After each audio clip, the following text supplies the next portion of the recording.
Assalamualaikum warahmatullahi wabarakatuh. Kami dari kelompok 11 akan menjelaskan tentang organik bisnis Islam.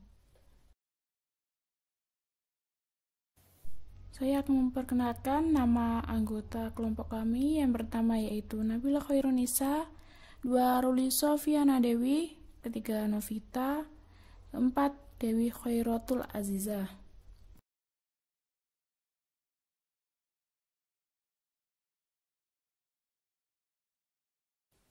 Perkenalkan, nama saya Novita. Saya di sini akan menjelaskan tentang pengertian bisnis. Apa sih yang disebut dengan bisnis? Secara etimologi, bisnis mempunyai arti di mana seseorang atau sekelompok dalam keadaan yang sibuk akan menghasilkan keuntungan bagi dirinya atau kelompok tersebut. Di dalam Al-Quran terdapat kata yang menjelaskan tentang konsep bisnis dengan kata-kata sebagai berikut. Yang pertama itu al-tijaroh yang artinya berdagang, al-bai'u yang artinya menjual, dan tadayantum yang artinya muamalah. Dalam bahasa Inggris yaitu business dari kata dasar basi yang artinya sibuk.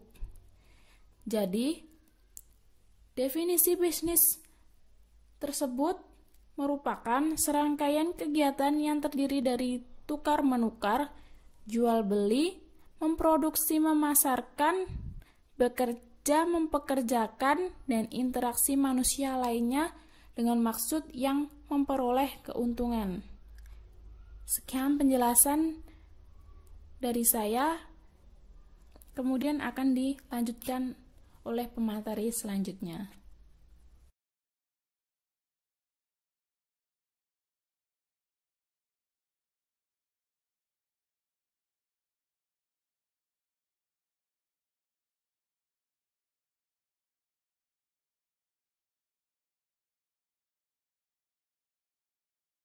Saya Nabila Khairunisa akan menjelaskan tentang jenis-jenis input yang digunakan oleh seluruh pelaku bisnis secara umum.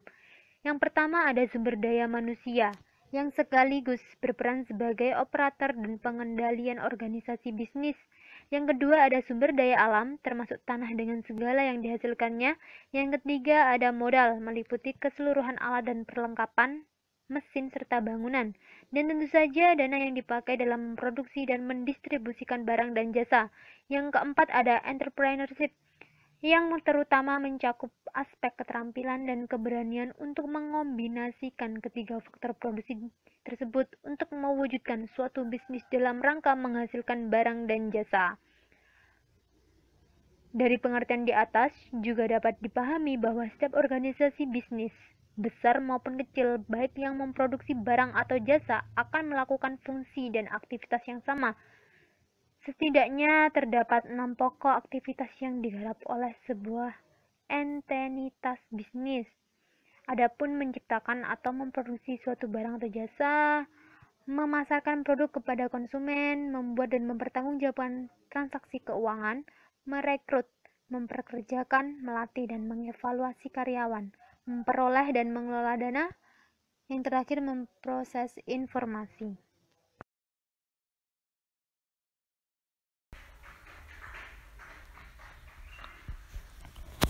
Saya Ruli Sofiana Dewi akan menjelaskan materi selanjutnya mengenai organisasi bisnis dalam musyarakah.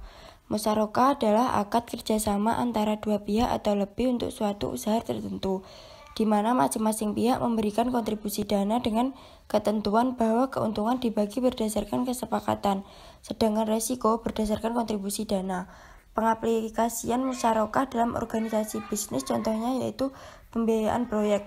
Musyarakah biasanya diaplikasikan untuk pembiayaan proyek di mana biasanya nasabah bekerja sama dengan bank. Bank menyediakan dana untuk proyek tersebut. Setelah proyek selesai, maka nasabah mengembalikan dana tersebut dengan pembagian keuntungan yang telah disepakati. Contoh selanjutnya yaitu modal ventura. Pada lembaga keuangan khusus yang dibolehkan melakukan investasi dalam kepemilikan usaha, musyarakah ditetapkan dalam skema modal ventura. Nasabah melakukan penanaman modal untuk jangka waktu tertentu. Setelah itu, bank melakukan divestasi atau menjual bagian sahamnya, baik secara singkat maupun bertahap.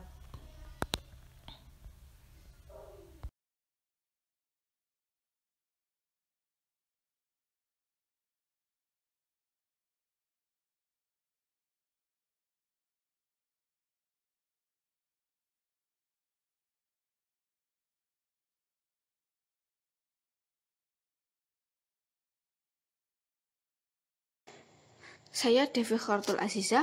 Di sini saya akan menjelaskan tentang pengertian mudharabah dan organisasi bisnis dengan prinsip mudharabah. Pengertian mudharabah. Mudharabah berasal dari kata drop, berarti memukul atau berjalan. Pengertian memukul atau berjalan ini lebih tepatnya adalah proses seseorang memukulkan kakinya dalam menjalankan usaha. Secara istilah, mudharabah adalah akad kerjasama antara pemilik modal atau sohibul mal dengan pihak pengelola dana atau mudharib yang dimana keuntungan dibagi sesuai nisbah yang telah disepakati, sedangkan kerugian tetap ditanggung oleh pemilik modal. Atau akad kerjasama usaha antara dua pihak yang dimana pihak pertama sohibul mal menyediakan seluruh modal, sedangkan pihak yang lain hanya dapat mengelola. Yang selanjutnya yaitu organisasi bisnis dengan prinsip mudharabah.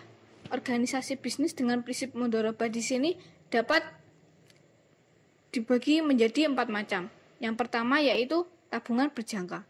Tabungan berjangka yaitu tabungan yang dimaksudkan untuk tujuan khusus seperti tabungan haji, tabungan kurban, deposito biasa, dan lain sebagainya. Yang kedua yaitu deposito spesial. Deposito spesial atau investment, di mana dana yang dititipkan nasabah khusus untuk bisnis tertentu, misalnya murabahah saja atau ijarah saja. Yang ketiga yaitu pembiayaan modal kerja. Pembiayaan modal kerja di sini dapat digunakan untuk modal kerja oleh pedagang, jasa, dan lain sebagainya. Yang keempat yaitu investasi khusus. Investasi khusus dapat disebut dengan murabahah muqayyadah, di mana sumber dana khusus dengan penyalurannya khusus dan dengan syarat-syarat yang telah ditetapkan oleh sohibul mal. Sekian dari kelompok kami. Bila ada kurang lebihnya, kami mohon maaf yang sebesar-besarnya. Wassalamualaikum warahmatullahi wabarakatuh.